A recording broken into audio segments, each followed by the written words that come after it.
जहांगीर कहाँ गया?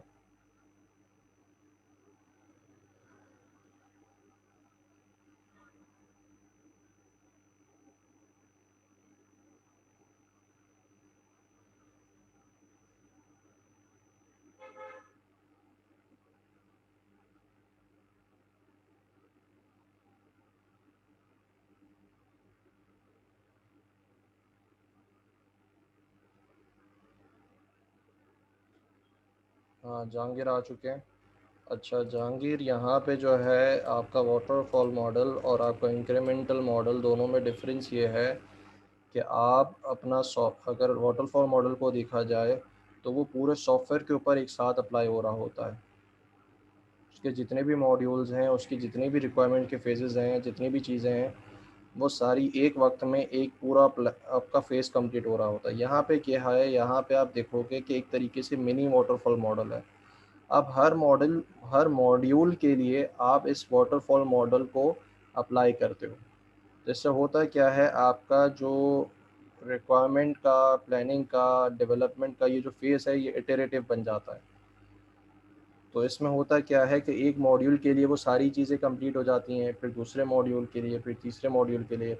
लेकिन जबकि आपका जो वाटरफॉल मॉडल था उसमें क्या प्रॉब्लम थी, आप पूरी प्लानिंग एक साथ करते हो, पूरी डेवलपमेंट एक साथ करते हो, पूरी जो आपके पास डिप्लॉयमेंट है वो एक साथ करते हो पूरे सॉफ्टवेयर की।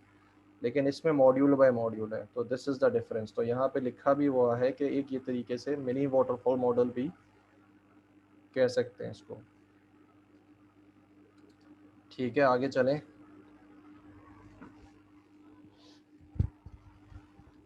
रिप्लाई करो जहांगीर, वेट कर रहा हूँ।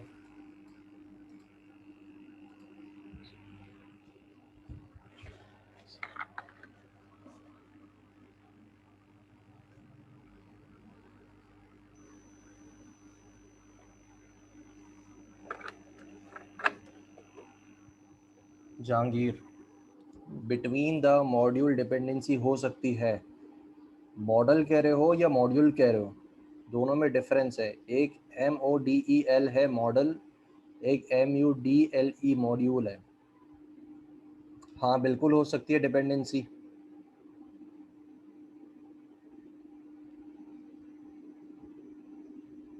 यहाँ पे रेड की तरह जो है, आप के पास ज़रूरी नहीं है कि आपका मॉड्यूल की डिपेंडेंसी ना हो सकता है कि यहाँ पे आपके पास मॉड्यूल की डिपेंडेंसी हो। तो इट इज़ पॉसिबल।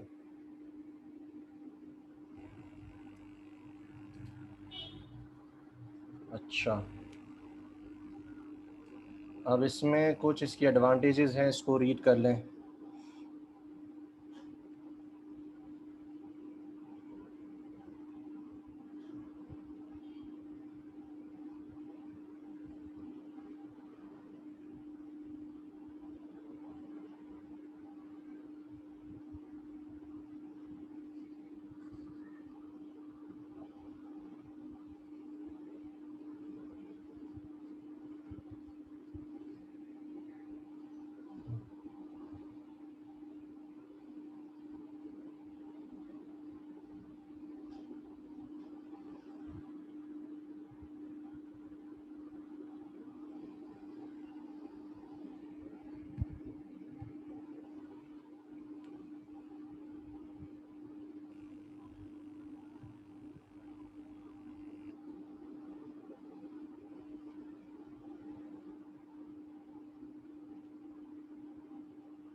मुझे जो है 4 बच्चों ने रिप्लाई किया है, 5 हो गए।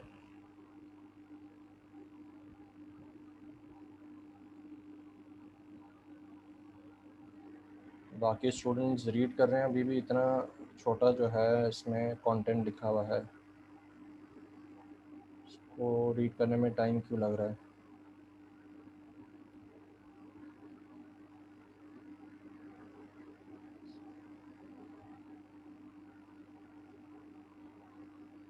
अच्छा, ठीक है, डन।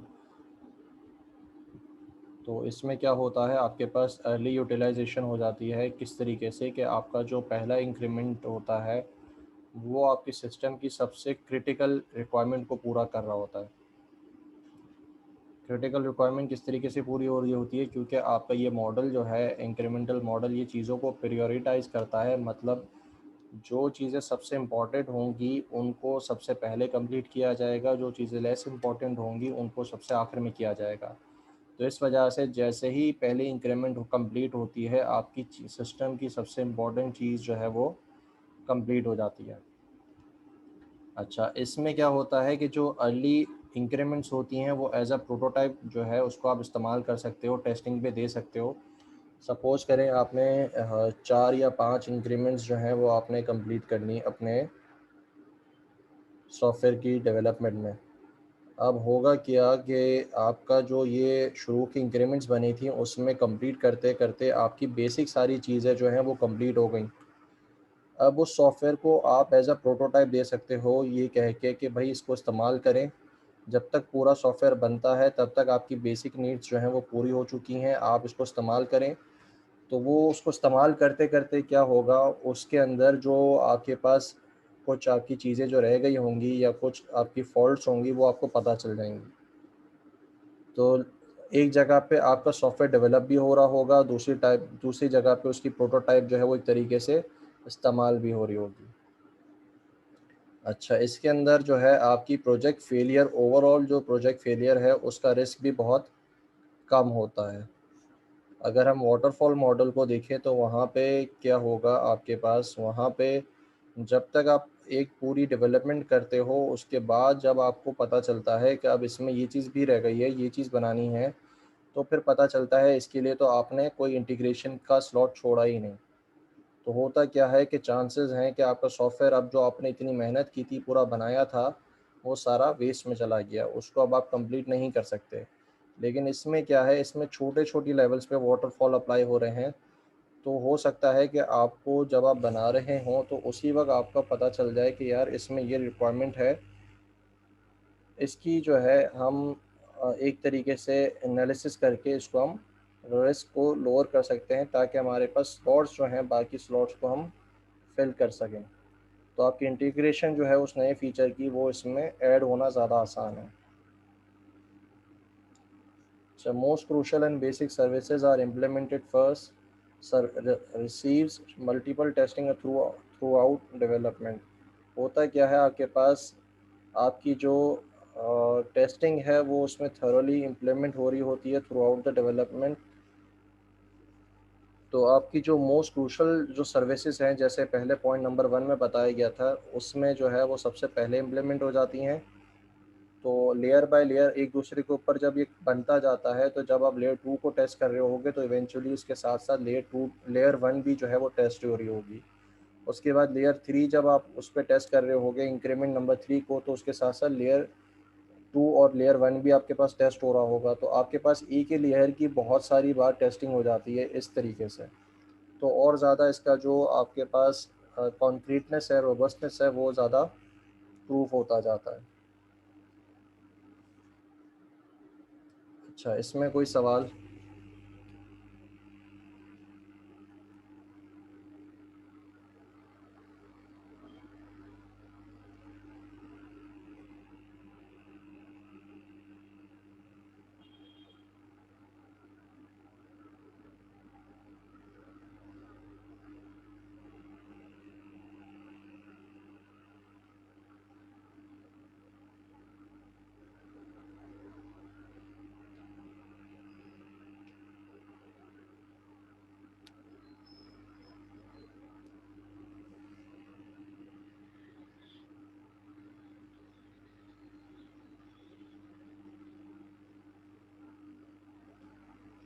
इसकी बेटा एग्जांपल्स तो हम नहीं करवाएंगे, लेकिन आप खुद एक तरीके से प्रोजेक्ट जो है इसके ऊपर बनाओगे। आप सब अपने जो प्रोजेक्ट्स हैं इसमें से किसी एक मॉडल को पिक करोगे, फिर उसी के मॉडल को अप्लाई करते हुए पूरा प्रोजेक्ट बनाओगे।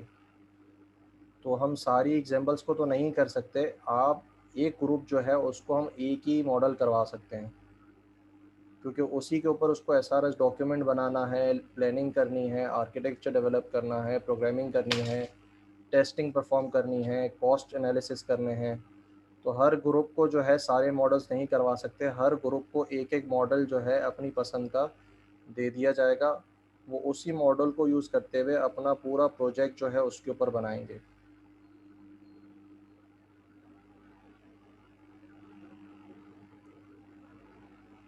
अच्छा, यहाँ पे एक बात जो है आती है दैट इज़ इम्पोर्टेंट, कि हमारे पास जो स्पाइरल मॉडल है,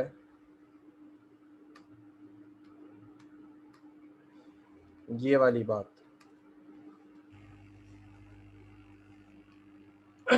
इसको बेटा ज़रा थरली देख लो, ये इम्पोर्टेंट है।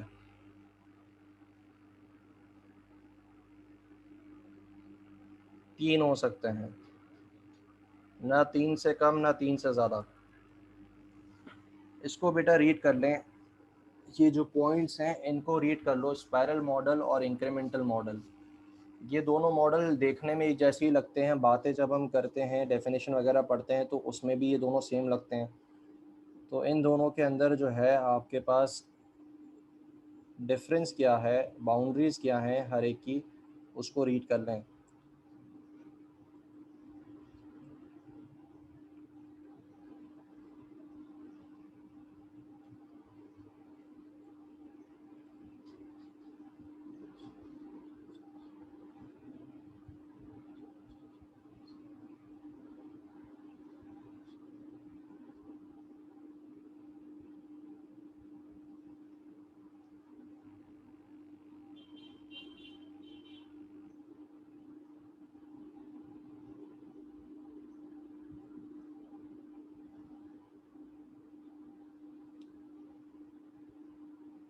अच्छा, इसमें मेरे ख्याल से बताया नहीं हुआ।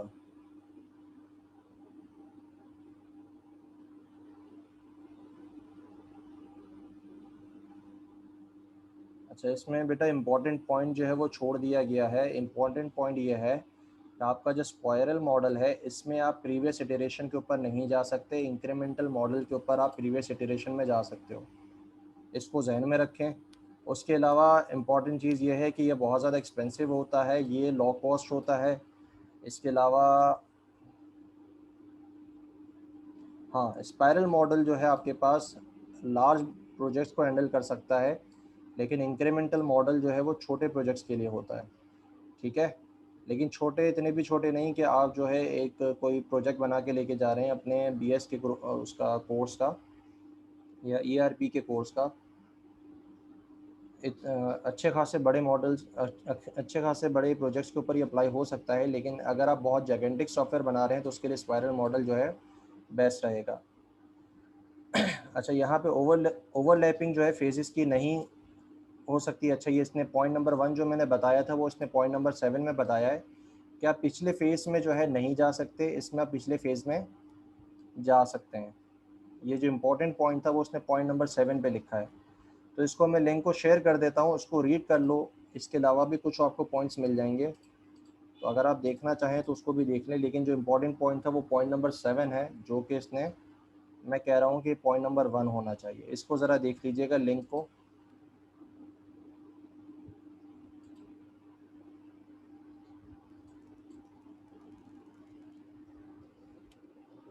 बेटा जल्दी इस लिंक को देखो और मुझे रिपोर्ट करो कि आप पूरा जो इसके डिफरेंसेस हैं वो पढ़ चुके हो।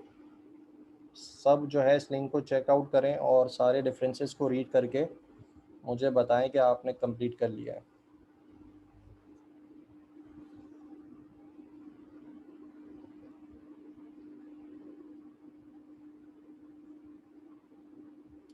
ठीक है सुलेमान, किसी को बता देना कि जिस वक्त अटेंडेंस हो तो मुझे रिमाइंड करवा दे। अगर उस वक्त आपका इंटरनेट प्रॉब्लम या डिस्कनेक्टेड हो तो उस वक्त वो मुझे रिमाइंड करवा दे, तो मैं आपकी अटेंडेंस साथ में लगा दूंगा। किसी को कह दो, किसी को कहे कि मुझे रिमाइंड करवा दो।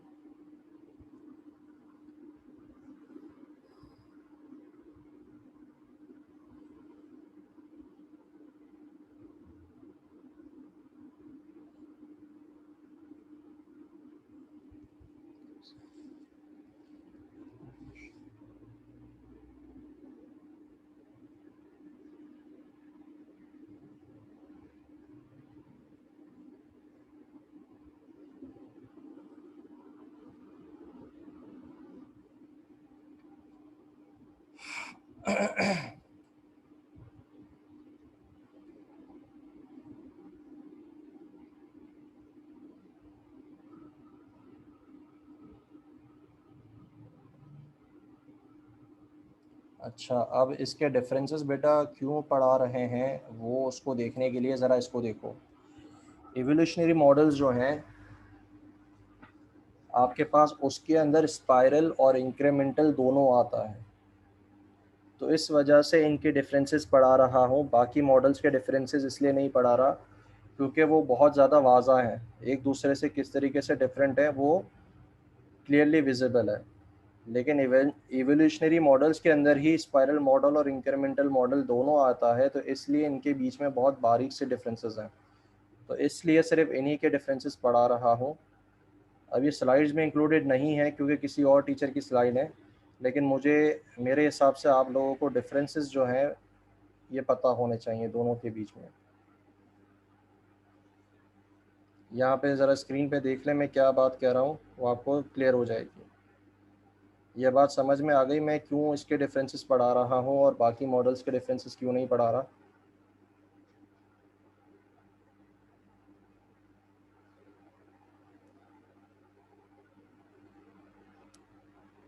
ठीक है।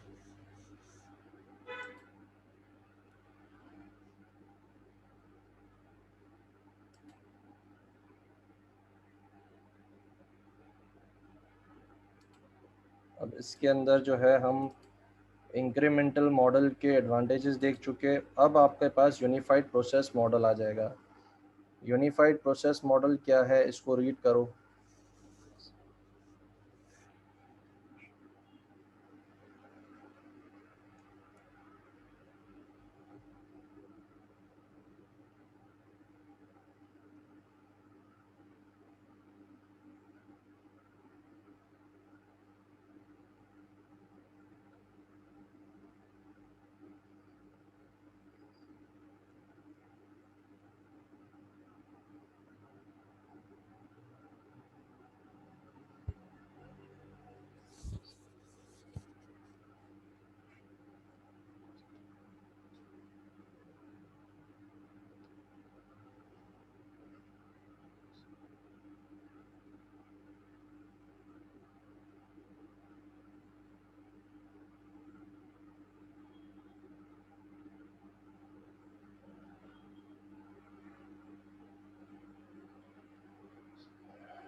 अच्छा, मेरी स्क्रीन पे जो है टेक्स्ट बहुत ज़्यादा बड़ा दिख रहा है और क्लियरली विजिबल है।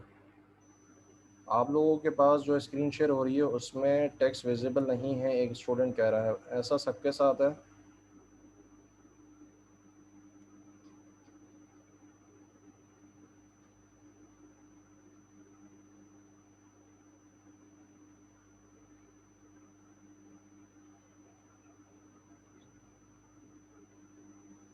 अच्छा बेटा, कुछ स्टूडेंट जिनके पास टेक्स्ट छोटा आ रहा है, हाँ सही कह रहे हो तुम, उसने चैट तुम लोगों ने अगर ओपन की हुई है साथ में तो वो टेक्स्ट ऑब्वियसली छोटा हो जाएगा।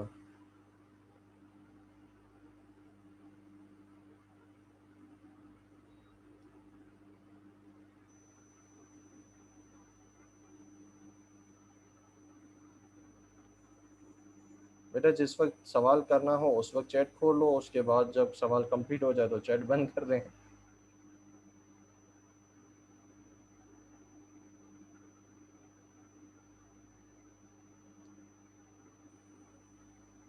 अच्छा हाँ ठीक कह रहे हो बेटा, जिनके पास मोबाइल के ऊपर अगर तुम लोग क्लास ले रहे हो तो ऑब्वियसली हाँ प्रॉब्लम तो आएगी।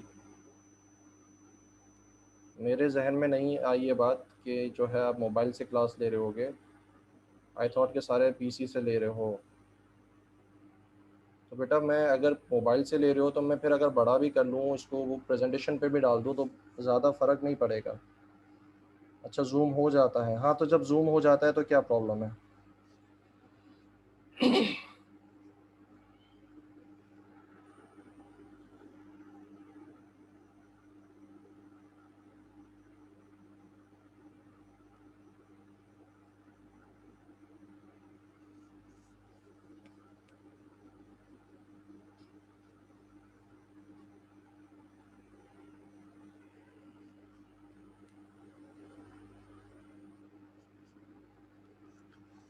अच्छा यूनिफाइड मॉडल प्रोसेस क्या कह रहा है कि आप यूँ समझें जैसे इसका नाम सजेस्ट करता है यूनिफाइड। तो यूनिफाइड का मतलब होता है जमा किया हुआ, मिक्स किया हुआ या यकसा किया हुआ। तो अब जिस तरीके से इसका नाम है उसी तरीके से इस मॉडल का नेचर भी है कि इसमें क्या होता है, इसमें बाकी जो मॉडल्स हैं उनके बेस्ट जो फीचर्स हैं उसको कंबाइन करके इस मॉडल को बनाया गया है। तो यूनिफाइड मॉडल जो है आपके पास वो बेस्ट प्रैक्टिस। यूनिक नहीं बेटा, यूनिफाइड। सुलेमान अहमद, यूनिक नहीं कह रहा मैं, यूनिफाइड कह रहा हूँ। तो इसमें होता ये है कि आपके पास एजाइल सॉफ्टवेयर डेवलपमेंट मतलब ऐसे डेवलपमेंट जिसमें फ्लेक्सिबिलिटी बहुत ज़्यादा हो, उसके प्रिंसिपल्स को भी जो है ये इम्प्लीमेंट करता है। साथ ही साथ ये जो फ्रेमवर्क है ये आपके ऑब्जेक्ट ओरिएंटेड सॉफ्टवेयर इंजीनियरिंग के ऊपर डिपेंड करता है। मतलब यूएमएल जो है, यूनिफाइड मॉडलिंग, जो आप अपनी यूएमएल डायग्राम बनाते थे ओ आर्ट के अंदर, तो उस चीज़ को भी जो है इस फ्रेमवर्क में बहुत ज़्यादा डिपेंडेंसी इसमें है उस फ्रेम, उस आर्किटेक्चर की, इस मॉडल की उसके ऊपर। अच्छा इसमें जो कुछ फेजेस हैं यार, ये येलो के अंदर कलर क्यों किया हुआ है इसने। हाँ, phases of the unified process. अब इसमें होता क्या है, आप स्टार्ट करते हो कम्युनिकेशन से, फिर प्लानिंग, मॉडलिंग, कंस्ट्रक्शन, डिप्लॉयमेंट। ये चलता रहता है जब तक कि आपका सॉफ्टवेयर जो है कंप्लीट ना हो जाए। तो होता क्या है कि हर एक सर्कल कंप्लीट करने पे, एक एक इटरेशन कंप्लीट करने पे उसका एक सॉफ्टवेयर इंक्रीमेंट कंप्लीट होता है। ठीक है। बीच में कुछ हाइलाइट्स लिखी हुई हैं लाइन ड्रॉ करके, जिसमें इंसेप्शन, इलेबोरेशन, कंस्ट्रक्शन, ट्रांजिशन लिखी हुई है। वो आपको सिर्फ एक आइडिया दे रहा है कि अब इस फेज़ से अगर उस फेज़ में मैं जाऊँ तो मेरे पास क्या चीज़ अप्लाई होगी। कम्युनिकेशन से आपको यूज़र जो भी रिक्वायरमेंट देगा उससे आप इंसेप्शन लेते हो कि भाई इसका मतलब क्या होगा। फिर उसके बेसिस पे आप प्लानिंग करते हो। जब प्लानिंग से मॉडलिंग की तरफ जाते हो तो आप एलेबरेशन करते हो कि हमने ये प्लान किया था, अब इसको एक्चुअली इम्प्लीमेंट कैसे किया जाए उसकी मॉडलिंग करते हो, तो ये एलेबरेशन है। उसके बाद जब मॉडलिंग और कंस्ट्रक्शन के बीच में बात आती है तो ऐसा कोई चीज़ नहीं है, जो आपने मॉडलिंग की उसी को आप अप्लाई करोगे। जब कंस्ट्रक्शन कर लेते हो तो कंस्ट्रक्शन के बाद क्या होता है, अब वो जो आपने इम्प्लीमेंट किया है, कंस्ट्रक्ट किया है, वो डिप्लॉयमेंट के लिए रेडी हो चुका है। तो वहाँ से आपका जो फेज़ है वो ट्रांजिशन लेता है टू डिप्लॉयमेंट। अब जब एक इंक्रीमेंट कंप्लीट हो गया तो आपके पास जो है वो रिलीज़ के लिए रेडी हो जाता है, तो वो क्या होता है, प्रोडक्शन होती है।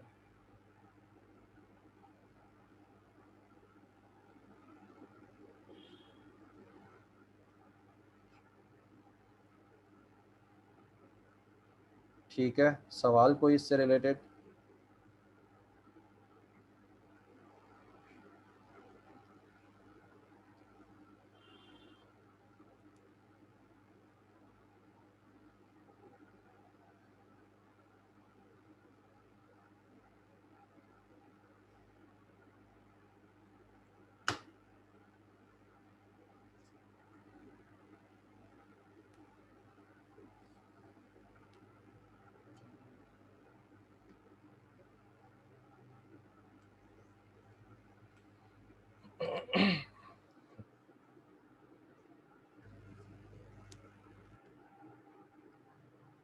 अच्छा, इंसेप्शन जो है उसके फेज़ में क्या आएगा उसको रीड करें।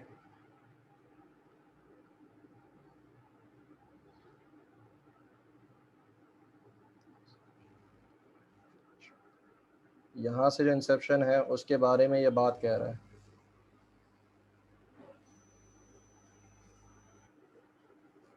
अच्छा, एक चीज़ का ख़्याल रखिएगा, यहाँ पे इसके जो 4 आपको, बल्कि 5 आपको जो ये लाइंस के साथ ये जो दिख रहे हैं, इंसेप्शन, इलैबोरेशन, कंस्ट्रक्शन, ट्रांज़िशन, प्रोडक्शन, इसको यहाँ पे जो है एक तरीके से इसके फ़ेज़ेस बनाया गया है। अब आप अगर बाकी मॉडल्स को देखो तो communication, planning, modelling, construction, deployment, ये सारे फ़ेज़ेस थे। लेकिन अब क्या हो रहा है, इनसे जो आप चीज़ें अक्स कर रहे थे, वो अब चीज़ें क्या बन गई, इसके जो है फेजेस बन गई, इंसेप्शन, इलेबोरेशन, कंस्ट्रक्शन, ट्रांजिशन और प्रोडक्शन।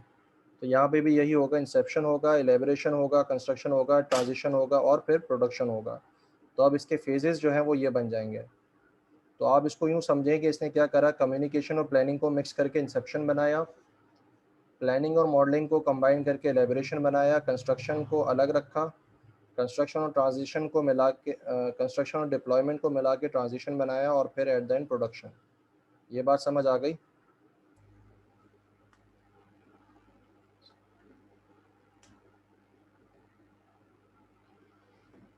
इरम नज़र, बेटा थ्योरी तो वही होगी, लेकिन अब उस थ्योरी का जो है प्रोपोर्शन बहुत ज़्यादा छोटा होगा। पहले आप प्रोसेस मॉडल्स जो है उसके ऊपर 3 से 4 क्लासेस लगा रहे थे, लेकिन अब जो है वो एक क्लास के अंदर ख़त्म हो जाएगा। उसके बाद फिर कॉस्टिंग शुरू हो जाएगी जो कि आपने नहीं पढ़ी। कॉस्टिंग के बाद शुरू हो जाएगा रिस्क एनालिसिस आपने नहीं पढ़ा। यूनिट टेस्टिंग, फिर उसके बाद टेस्टिंग जो है वो आ जाएगी, वो आपने नहीं पढ़ी। रिस्क मैनेजमेंट आ जाएगा, वो आपने नहीं पढ़ा।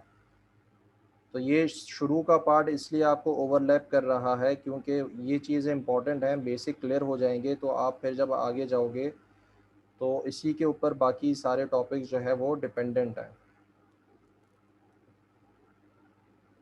तो इंसेप्शन को रीड कर लें, इंसेप्शन का इसका जो फेज़ है वो क्या कहता है यहाँ पे।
जी इंसेप्शन रीड कर चुके हो? वेट कर रहा हूँ बेटा, तुम लोग रिप्लाई नहीं करते।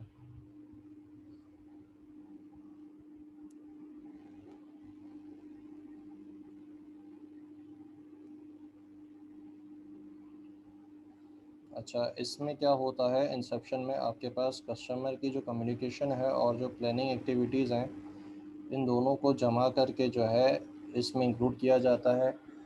फंडामेंटल बिजनेस रिक्वायरमेंट्स जो हैं उनको set of preliminaries use cases के थ्रू उसको जो है डिफ़ाइन किया जाता है। यूज़ केसेस के थ्रू कैसे डिफ़ाइन किया जाता है वो आप वार्ड में पढ़ के आ चुके हो जब आपने यूज़ केस डायग्राम बनाई थी।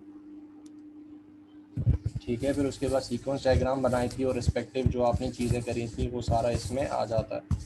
उसके बाद एक rough architecture of the system is also propose, कि जैसे ही आप इसको कंप्लीट करते हो प्लानिंग के इंसेप्शन के फेज़ को, तो एक तरीके से एक रफ़ आपका सिस्टम किस तरीके का उसका आर्किटेक्चर होगा वो यहाँ पे प्रपोज हो जाता है।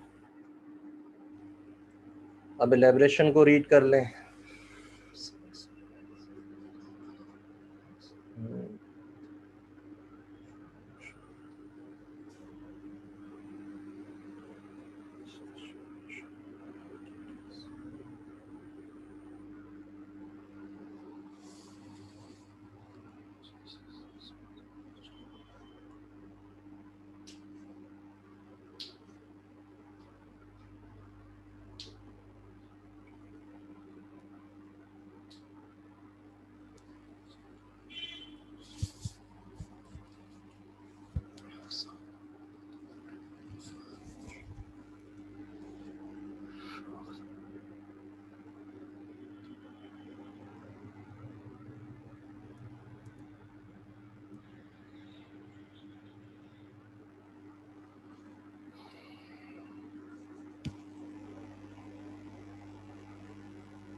अच्छा, एलेब्रेशन में जो है, ठीक है सारे रीड कर चुके हो। एलेब्रेशन में आप देखोगे कि आपकी पहला पॉइंट जो है कस्टमर कम्युनिकेशन और मॉडलिंग का,